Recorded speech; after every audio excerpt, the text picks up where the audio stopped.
जिल्ह्यामध्ये वाढणाऱ्या प्रचंड उकाड्याचा आणि उन्हाचा मोठा फटका बागायतदार शेतकऱ्यांना बसलाय।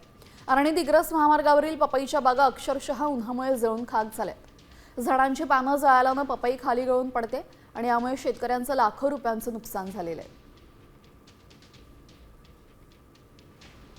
दरम्यान नुकसानग्रस्त शेतकऱ्यांसोबत अधिक बातचीत केलेली आहे आमचे प्रतिनिधी संजय राठोड यांनी। पाहूयात।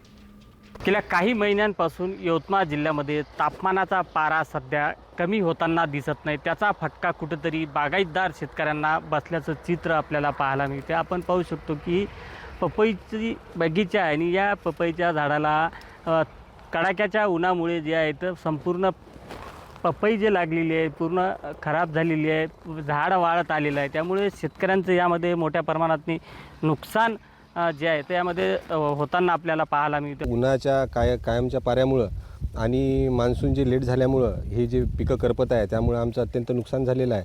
आता हे पीक काढून टाकण्याशिवाय आमच्यासमोर पर्याय नाही आहे। यामुळे आमचं आर्थिक गणित कोलमडलेलं आहे।